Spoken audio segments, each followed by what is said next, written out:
everyone, my name is Gina Yap Lai Yoong. I'm excited today to share with you some stories and poems from the Tiga Sekawan chapbooks. If you have not seen how pretty they are, let me show it to you. Here is issue 1, issue 2, issue 3. Have you noticed the continuous cover designs yet? And here's issue 4. Aren't they pretty? Not only are they pretty, the stories in the chapbooks are really interesting too. Don't take my word for it. I'll let Heidi, one of our writers, to tell you more. Hi there, my name is Heidi. I'm one of the writers for the Tiga Sekawan chapbooks, and today I'm going to read a story I wrote in the first edition, which is called The Tale of Hitam Manis. It's a fairy tale. I'm not actually going to read the story to you. I'm going to tell it to you in my own words because that's how I like to tell my stories. So sit back, relax, and enjoy the story of Hitam Manis. Once, when the world was still new and full of magic, there lived a beautiful girl called Hitam Manis. Hitam because her skin was as dark and as luscious as the midnight sky, and Manis because she had such a kind and pure heart. Hitam Manis had a very special job. She was the palace gardener. One day, the prince decided to take a walk in the garden, and that's when he met Hitam Manis. When he saw her, he immediately fell in love, and she fell in love with him as well. Now, when the Sultan, the king, heard that his son was in love with the gardener, he was very angry. He ordered his men to capture Hitam Manis and to kill her. He did not want his son to be with her. The very next day, the palace guards arrived in the garden. Hitam Manis was working in the garden as usual, tending to the flowers and the trees and the plants there with all the other gardeners. And they strode up to her. The head guard spoke to her and said, "Hitam Manis, you have been sentenced to death by the Sultan." The gardeners, all the other gardeners who were all female, they surrounded Hitam Manis and tried to protect her. They said, no, you can't take Hitam Manis. She's done nothing wrong. The guards simply stabbed and killed all the other gardeners, and then they stabbed Hitam Manis in the heart with a steel knife. Afterwards, something strange happened. A black cloud appeared in the sky, and a wind began to blow. The guards started to become a bit frightened, and when they looked down at the bodies shimmered and became a black shadow which flew into the nearby jungle. The prince was, of course, distraught. He was sad that Hitam Manis had disappeared. He was told that she had run away, and he decided that he would remain a bachelor for the rest of his life because he loved her so much. One day, in order to cheer himself up, he decided to go for a hunt in the forest with his men. He rode on his horse, and they were in the forest when he came upon a magnificent tualang tree. The tualang tree is the tallest tree in the rainforest. It's got a beautiful, silvery, smooth bark that reaches high up into the sky. The prince looked up into the branches of the tree and saw crescent-shaped beehives, a bit like this. And he suddenly decided that he wanted to taste the honey from the honeycomb there. So he told his men, "I'm going to climb this tree." His men were very worried. They said, no, Prince, let us climb a tree. We will climb the tree and get the honey for you. But the prince said, "No, I want to climb the tree." So he went up the tree carrying a steel knife, a bucket, and some rope. When he was up there, he started to cut the honeycomb with the steel knife. The men below were very worried. They called up to the prince, "Please come down, let us lower you down in the pail." And the prince finally said, "Fine, you can lower me down now." And they lowered the pail down, expecting to find the prince, but instead they found the dead body of the prince. He had been murdered while he was up in the branches of the tualang tree. The men started to panic. They cried, they screamed and shouted, "Oh no, what will we tell the Sultan? His prince is dead." When they said this, something strange happened. The bees from the beehive flew down in a in a big swarm and covered the body of the prince. The men tried to shoo the bee away, but they were bitten viciously. But finally, the bees flew away, and the men were surprised to see that their prince was alive again. He was fit and fine. Suddenly, there was a voice which came from the tree. It said, "I'm Hitam Manis. I was killed by a steel knife, and I will never allow a man to take my honey using a steel knife." The prince fell down to his knees, heartbroken, for he finally found out what had happened to his beloved. And from that day onwards, the people of Perak, especially when they go honey gathering, they will never ever use a steel knife to cut the honey from the honeycomb. The end. So, what do you think about the story? My favorite part is when the prince climbed up the tree to get honey, because honey is my favorite food in the world. And one of my other favorite food is cheesy burger. And we have a story all about cheesy-licious chicken burger in issue 2. And I'll let Lay Koon, the writer, read it for you. So I'm going to share a story from issue 2 over here. And the story is called The Ultimate Cheesy-licious Cheeseburger. Because everyone loves cheese, right? So I'm going to read a little bit of the story, and then I'm going to combine them and tell you part of the story in my own words, okay? So let's start. Creamy golden goodness, buttery salty smoothness. Miggy's mouth watered at memories of the full flavors she had tasted the day her favorite aunt was in town. Auntie Yi had taken her for a treat at Chicken Jolly Hut. Miggy loved Chicken Jolly Hut. They served the best fried chicken in town. But what made the treat even more special was the limited time special edition ultimate cheesy-licious chicken burger that was on offer. Cheesy-licious! Miggy, lover of all things cheesy, was someone who would smother cheese on everything she ate if she could. Miggy remembered every detail of the meal with Auntie Yi lovingly, as if she had just eaten it just now instead of 2 weeks ago. The generous helping of liquid velvety mozzarella, cheddar and parmesan slattered over thick chicken patty had oozed out with each bite, bursting with savory sweetness. The cheesy dripping had escaped from her lips and ran down her fingers, but Miggy didn't care. It was messy, but it was good. Miggy had tried to convince her mother, Mrs. Chan, to take her back to Chicken Jolly Hut for another burger, but all Mrs. Chan said was, "If you want another burger, you have to buy it yourself." Her mother knew her well. Miggy was prone to spending lavishly and never saved a single cent of her pocket money. The ultimate cheesy-licious chicken burger was on offer for only 2 weeks and would be taken off the menu after that. That was all the time Miggy had to save enough for another cheesy feast. All too soon, the final day of the promotion had arrived, and Miggy was now counting out her coins nervously. Did she save up enough? And what do you think?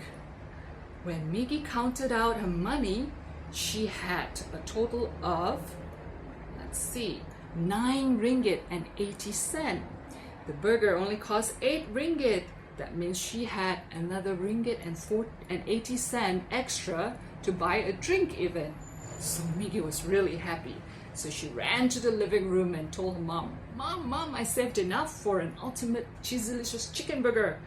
And her mother was laughingly telling her, "Okay, you can go and get yourself a burger at the Chicken Jolly Hut." Luckily for Miggy, there was one nearby her house, so she walked to Chicken Jolly Hut. But on the way, she saw a skinny, sad old man sitting at the road, beside the road. And he was holding a bag full of plastic bottles and cans, and he looked so sad. So Miggy actually stopped to ask him what he was doing. And the man said that he was collecting those tins and cans to sell. So Miggy asked, how much can you make from that bag of bottles and cans? And the man laughs and said, maybe 50 cents if I'm lucky. And Miggy felt a sharp tug at her heart. Only 50 cents? For that many bottles and cans? It wasn't much at all. So she jiggled the coins in her pocket and thought. Now Miggy was greedy, but she was a kind girl. So she took out some money and she counted 1 ringgit and 40 cents. It was quite a lot of money for Miggy, who had saved and saved for 2 weeks to get her burger. But she calculated, okay, I had 9 ringgit 80 cents. Now if I give this away, 1 ringgit 40 cents, she still had enough for her cheesy delicious burger. She would not be able to buy her drink, but that's okay because she wanted the burger most. So she took out the money and she gave it to the man. And the man was so grateful and said, thank you, I'll be able to have a good meal now. And Miggy was so proud of herself, she continued walking to Chicken Jolly Hut, and she was already planning to tell her mom about her good deed. But when she reached Chicken Jolly Hut, guess who she saw? There was Mrs. Martin. Mrs. Martin standing there arguing with a taxi driver. Now Mrs. Martin was the principal of the English center that Miggy attended for tuition. And Mrs. Martin actually forgot her purse, and the taxi driver was getting angry because Mrs. Martin couldn't pay him. So suddenly Mrs. Martin sees Miggy. Miggy-chan! Mrs. Martin sounded relieved, and Miggy smiled weakly. There was no escape for her now. She walked over to Mrs. Martin and the taxi driver with reluctance. What did Mrs. Martin want with her? Miggy, do you have any spare cash with you? I'm sorry to have to ask you this, but I forgot my purse, and this taxi driver wants his payment. Mrs. Martin explained.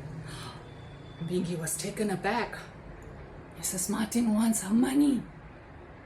Don't worry, Miggy. I just need to borrow the money for now, and I'll pay you when you come to class tomorrow, Mrs. Martin continued. When she saw the look on Miggy's face. Do you have 7 ringgit and 60 cents with you now? Miggy stared at Mrs. Martin. If I give her the money, how am I gonna get my ultimate cheesy-licious cheeseburger? So I'm going to end the story there because I want you to think, is Miggy going to get her cheeseburger? And if you want to know the rest of the story, you can always pick up a copy of our lovely issue 2 chapbook. Cheesy, cheesy, cheesy. I don't care if she gets her burger. I'm going to get myself a cheesy burger right now. Oh wait! What's Heidi doing? What's with all the soft toy, Heidi? I'd like to tell you an Orang Asli tale about gajah, an elephant, and tikus, some mice. This tale is called A Lesson for Gajah, and it's actually contained in issue 3 of the Tiga Sekawan chapbook. So if you want to read the story, you can get a copy of this chapbook. But today I'm going to just tell you the story in my own words because that's the way I like to tell my stories. So sit back and enjoy this Orang Asli tale. Gajah, the mighty elephant, used to be a proud and vain animal. He knew he was the biggest animal in the jungle, and he wanted others to know that as well. Whenever he walked, he would make a loud trumpeting sound. He would stomp his feet on the ground. He didn't care who lived there. He would sometimes uproot a tree or crash into a bush. He never bothered to look where he was going, and sometimes he would trample on the small insects or the mice that lived on the ground. The animals pleaded with Gajah, please, please, please walk carefully when you're in the jungle. Please stick to the jungle path. But Gajah didn't care. In fact, he became angry. How dare you?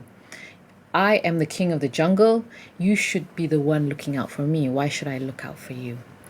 Finally, the animals had had enough, and Tupai the squirrel told the animals, "Come for a secret meeting. We have to discuss how to deal with Gajah." When they were there that night, Tikus, the mouse, said, "Don't worry, I have a plan. I'm going to teach Gajah a lesson." That night, a mischief of mice, or a group of mice, crept up upon Gajah, who was sleeping by the bank of the river. They climbed upon his mighty back, which was hard because he was such a large animal. Sometimes they would slide off his back. But finally they managed to get up to his head and to his ears. So they climbed into his ear. One mouse climbed into his left ear and another one climbed into his right ear. And they sat and waited in front of his eardrums. The next day, Gajah woke up with a rumbling in his tummy. He was hungry. It was time for breakfast. So he yawned and stretched. And when he got up, the mice in his ears knew what to do. They bit on his eardrums and they didn't let go. Now, elephants have very sensitive ears, so this was extremely painful for Gajah. He leaped up in the air. Ouch! What is this pain? He ran round and round in circles, shaking his great head, trying to stop the pain, but the mice bit even harder onto his eardrums. The elephant couldn't stand it anymore. He jumped into the river. When the water came into his ears and threatened to sweep away the mice, they bit down even harder. Gajah couldn't stand it. Finally, he crept up onto the bank of the river and rolled around in pain. He was moaning and groaning. "Oh, this is so painful. Please have mercy. Stop this. Have mercy on me." Finally, the two mice let go of the elephant's eardrums. One crept out of his left ear and one mouse crept out of his right ear. They climbed onto his trunk and looked at him straight in the eye. Gajah looked at the two mice and he was shocked that he had encountered so much pain from something so small. And then the mouse spoke to him. The mice spoke to him. "Gajah, this is what it feels like when you hurt us. This is what it feels like to be in pain, when you kill our young families, when you trample upon our homes." Gajah was ashamed of himself. He didn't realize that he had caused so much pain. He hung his head down and he said to them, "I'm so sorry. I didn't realize that I was causing you so much pain. Please forgive me." And from that day onwards, the mighty elephant, the great Gajah, made sure to walk carefully in the forest. I can feel the pain. Can you? When I'm normally in pain, I would prefer to have my best friends around me. And it doesn't matter if my best friend's a robot, right? Here's a poem by Lay Koon about best friends and robots. And the poem is called My Best Friend is a Robot. Psst, want to know a secret? My best friend is a robot. How do I know for sure? Believe me, I kid you not. Listen and you will concur. She sleeps every night before 8 and wakes every morning by 5.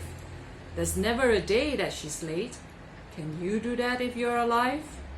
She goes to school daily on time. She pays attention in class. It almost seems like a crime when every exam she will pass. She's good at karate and wrestling and swimming and running and dance. Nobody can beat her at fencing. A human just won't stand a chance. She's always kind and so sweet. Never a hair out of place. She won't tell a lie nor cheat. There's always a smile on her face. She never complains about chores. She does the laundry and the dishes. She cleans all the doors and the floors. Don't you find that mighty suspicious? She lends me her pretty dresses and lets me borrow her books. She gives me clips for my tresses. She even laughs at my jokes. She listens whenever I whine. She lends me a hand when I ask. She is a robot, the best of her kind, who helps me with every task. She's nice to all, not just me, so I try to be nice best I can. Though a robot she really may be, I'm just glad that she is my friend. I hope you enjoyed that. Yay! That was a cool poem. Thank you so much, Lay Koon. Thank you, Heidi, for sharing your stories and poems with us. If you have enjoyed the stories and would like to have more of them, get a copy of our Tiga Sekawan chapbooks today or send some over to your friends. I would like to take this opportunity to wish you an early Merry Christmas and Happy New Year. Keep reading, keep learning, and keep growing. Bye-bye!